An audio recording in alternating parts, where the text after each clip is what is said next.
Մենք հիմա գտնվում ենք Vimedia-ի admin պանելում, ավելի կոնկրետ այն գովազդի edge-ի վրա, որը որ հավաքում է տուրիստների տվյալները։ Հա, այսինքն ինքը պատկեր ունի, այստեղ preview կարամ տամ դուք տեսնեք, հա։ Բարի գալուստ Հայաստան, enjoy bla bla bla, email-ը թող ու կարա skip անես։ Հիմա մենք ունենք այստեղ մոտավորապես 10% ցուցանիշ, թե ինչքան են մարդիկ թողնում իրենց email-ները, եւ այսպիսի անալիտիկա ըստ օրերի քանակի, որ այս mail-ները գալիս են եւ այլն։ Հիմա ոնց է հաջորդ process-ը տեղի ունենում։ Դրա համար ես ուզում եմ ձեզ ցույց տամ make.com-ը։ Make.com-ը դա մի հատ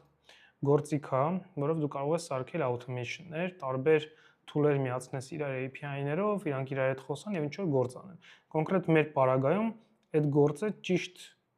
սեգմենտավորել մեյլերը, վալիդացնել եւ իրանց տարբեր գովազդային արշավներին կպցնել։ Ինչ ունենք մենք այստեղ։ Ամեն ինչ սկսում է այստեղից։ Սա կոչվում է webhook։ Webhook-ը դա ոնց որ մեր email-ների բազան է, որը գալիս է այդ գովազդից։ Հենց մարդը թողնում է email, միանգամից այդ email-ը հայտնվում է այստեղ։ Հետո, հենց որ email-ը հայտնվում է, օրինակ այստեղ sense կարանք նայենք Irina Zinatova shnik.mail.ru, հա, եկել է մի հատ webhook։ Ինքը հայտնվում է այս Google Sheet-ում։ Google Sheet-ը սա է իրականում, այսպես մեծ Google Sheet-ը, տեսեք, արդեն մոտ 5000 մեյլ ունենք այստեղ հավաքված տուրիստների։ Հայտնվում է այստեղ։ Հետո ուղարկվում է ChatGPT։ ChatGPT-ն անում է երկու ֆունկցիա։ Մեկը դա առաջնային վալիդացիան մեյլի է, այսինքն հասկանում է մեյլը նորմալ կառուցվածք ունի, թե չէ, ինչ որ անկապ տառը չի գրած վերջում gmail.com, թե նորմալ կառուցվածք ունի։ Եվ երկրորդ ֆունկցիան դա փորձում է հասկանալ ըստ մեյլի մեջի կոնտեքստի այդ մարդը ինչ լեզվով է շփվում, այսինքն ինքը ռուսերեն է խոսում, հայերեն, թե անգլերեն, հա։ Okay, հիմա ստեղից սկսած, եթե email-ը valid է եւ նորմալ կառուցվածք ունի, ինքը գնում է առաջ, եթե չունի, գնում է ստեղ, սա մեր ոնց որ junk box-ն է։ Երբ որ նորմալ email-ը գալիս է այստեղ, ինքը մտնում է արդեն իսկական վալիդատոր։ Սա կոչվում է zero bounce, դուք կարող ուրիշ վալիդատոր օգտագործեք իհարկե։ Zero bounce-ը օգտագործում է իր տվյալների բազան եւ տարբեր գործիքներ, IP-ների եւ այլն, որ հասկանա այդ mail-ը գոյություն ունի, թե չէ, իմաստ ունի իրան ուղարկել, թե չէ։ Եթե ինքը այս ֆիլտրով անցնում է, ապա հայտնվում է այստեղ։ Այս ռաուտերը իր հերթին այս mail-երը ուղարկում է 3 հատ տարբեր առանձին spreadsheet, ռուսերենով mail-եր, հայերենով եւ other, այսինքն English, որոնք որ իրանց հերթին կպած են կոնկրետ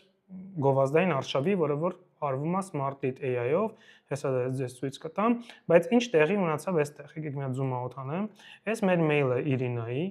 եկավ webhook-ով, հայտնվեց այստեղ, անցավ GPT-ով, GPT-ն ասաց, ահա, հավանաբար այս ռուսա ու նորմալ մեյլի կառուցվածք ունի։ Zero bounce-ը հաստատեց, որ այս մեյլը իրոք նորմալ կառուցվածք ունի։ Այս ռաուտերն իրան ուղարկեց ռուսերենի բազա, որը որ եկավ կպավ այս Smart Lead-ի account-ին։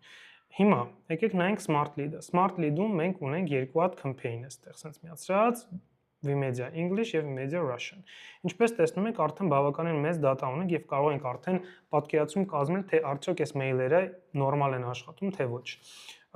Տեսեք, ռուսերեն ունենք 69% open rate, English-ում ունենք 67% open rate։ Հիմա եկեք մտնենք օրինակ այս ռուսերենի մեյլերը եւ տեսնենք ինչա կատարվում։ Երբ որ մենք նայում ենք անալիտիկան, տեսնում ենք այսպիսի պատկեր։ Մենք ուղարկել ենք 1164 հատ մեյլ, ունենք 812 open rate եւ տեսնում ենք ըստ օրերի